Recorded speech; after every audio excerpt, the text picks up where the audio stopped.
Have you ever stopped to think about the things we do when no one is watching? Anxiety has its own tricks, its own secret rituals that often we don't even notice. Today I'm going to show you a hidden side of anxiety. Let's get to know the intimate world of the anxious mind. What are these behaviors that hide in the shadows? What do they reveal about the silent battle that many face? Let's dive into the first action: excessive analysis. This curious phenomenon that turns silence into a dramatic stage inside our heads. Have you ever thought about it? Imagine you're there, calm on the outside, but inside, your mind is like a full-blown movie festival. However, instead of popcorn and trailers, you're bombarded with an endless sequence of what-ifs. And why did I say that? It's as if every conversation you've had, every decision made, or even those you're about to make is being dissected in slow motion. For someone with anxiety, this analysis isn't a hobby or something chosen to do in spare time. It's more like an unwelcome visitor who doesn't know when to leave. You know that feeling when you keep replaying a moment on loop, trying to uncover all possible hidden meanings, the mistakes you could have avoided, or envisioning future scenarios with a precision even Nostradamus wouldn't have. Well, that's the familiar territory for those living with anxiety. What's even more intriguing is that even though we know this mental marathon often leads nowhere, or worse, leads to more anxiety, it's hard to hit the pause button. It's as if our minds are wired to believe that somewhere in that tangled web of thoughts, there will be a magical solution to all our problems, or at least some relief from constant discomfort. But the truth is, most of the time, all we find are more doubts and a sense of mental exhaustion, the latter being even more interesting. 2. Preparation for catastrophic scenarios. A true nocturnal adventure for those dealing with anxiety, isn't it? While the rest of the world seems to rest or get lost in moments of tranquility, those with anxiety are often in preparing for the apocalypse mode. Seems like an exaggeration, but it's pretty much like that.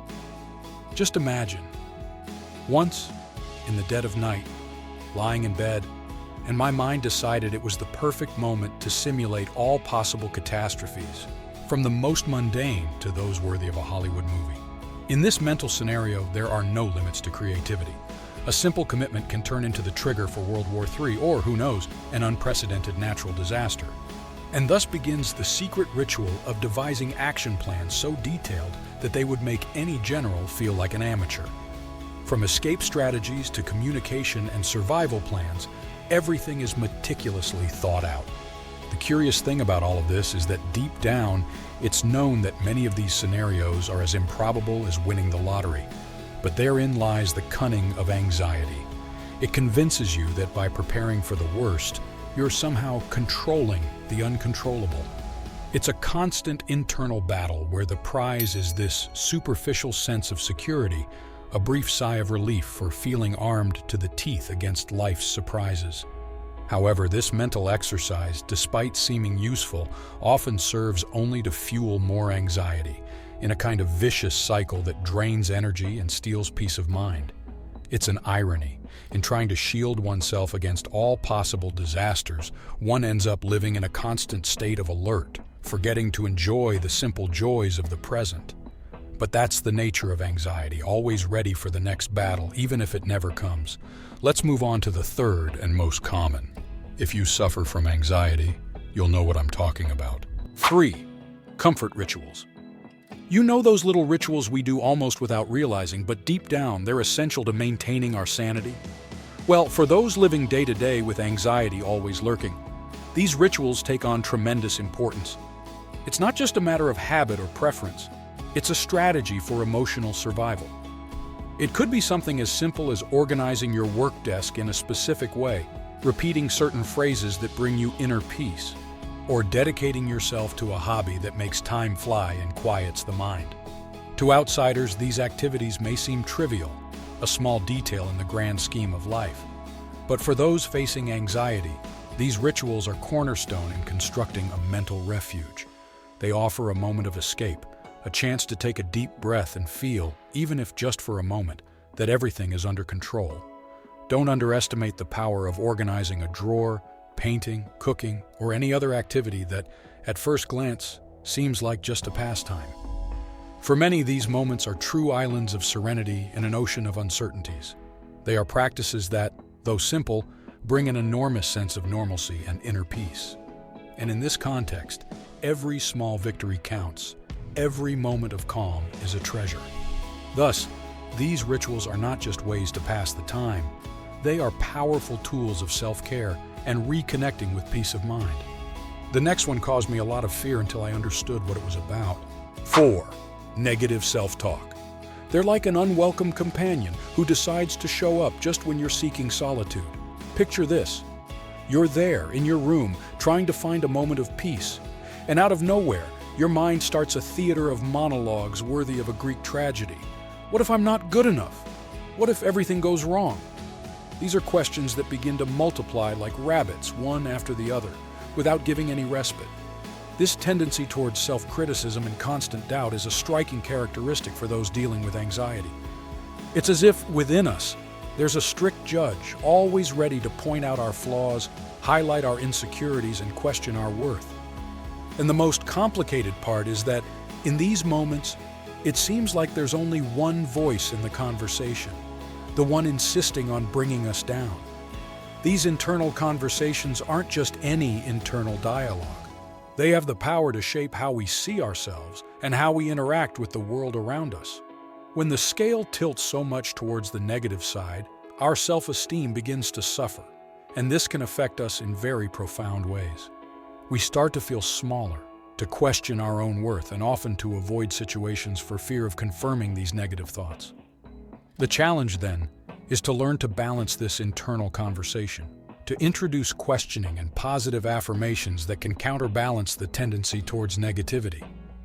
It's not an easy process, of course. It requires patience, practice, and often external help.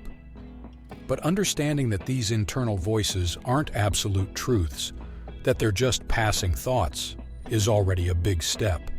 After all, recognizing that within us, there's also a voice capable of supporting, encouraging, and valuing who we are is essential to start changing the tone of these conversations, and who knows, with time, transform this critical monologue into a more friendly and constructive dialogue. The next one I'm about to talk about, I only understood when I started studying anxiety and saw myself doing. 5. Avoiding eye contact with the mirror. Have you ever found yourself avoiding looking in the mirror? It seems like a simple, almost trivial thing. But for some people dealing with anxiety, this act can have a much deeper meaning. It's not just a matter of not liking what you see or being dissatisfied with your appearance. It's something more intense, as if the mirror were a portal that reflects not only the exterior, but all those insecurities and anxieties bubbling inside. In those moments of isolation, when we're alone with our thoughts, the mirror can become a true adversary. It's strange to think that way, right? After all, it's just a piece of glass. But it has the power to make us face, literally, all those things we try to hide from ourselves. And for those already fighting internal emotional battles, this visual confrontation can seem like too much to bear. Avoiding eye contact with our own reflection then becomes more than just a gesture. It's a form of self-protection, a way of not adding more fuel to the fire of self-analysis and internal criticism. This small act reveals a lot about the impact of anxiety on our sense of identity and our ability to self-acceptance. Because ultimately, it's not just about what we see in the mirror, but about how we feel about that image. Understanding this is important. It shows that anxiety doesn't just affect our minds, but also how we interact with the world around us, even with seemingly harmless objects like a mirror. And perhaps, recognizing this avoidance not as a sign of weakness, but as part of our internal struggle, we can begin to build a gentler relationship with our image, learning to face not only the reflection in the glass, but also all those parts of ourselves that need understanding and acceptance. The last one is, as they say, it's rare but happens a lot, joking aside. 6. Practicing conversations in advance. You know when you keep thinking 1,000 times about how that conversation you have to have will go? Whether it's something simple, like placing an order at a fast food restaurant, or something heavier, like an important meeting at work or that serious talk with a friend or family member. People with anxiety often experience this on another level. They rehearse in their heads every word, every pause, every possible response. It's as if the mind turns into a stage for a theater rehearsal, except the show is real life. This whole thing of practicing conversations in advance might seem like just a way to worry more, but actually it's an attempt to feel more secure. When you rehearse, you start to feel more prepared to deal with whatever comes.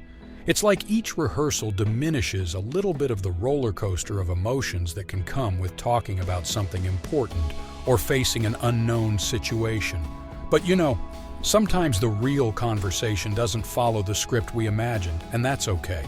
The idea isn't to nail every line like an Oscar-winning actor, but rather to lessen that anxiety that makes your heart race just thinking about the subject. And often, all that preparation ends up bringing extra confidence, a feeling of, I can handle this. So even if it seems a bit strange to rehearse dialogues in your head, know that if it helps you feel better, you're not alone in this. Understanding these behaviors is the first step toward empathy and support. If you identify with any of these points, know that you're not alone and that there are paths to tranquility and well-being. In our next video, we'll delve a bit deeper into the human mind and explore the 7 most distressing types of anxiety disorders.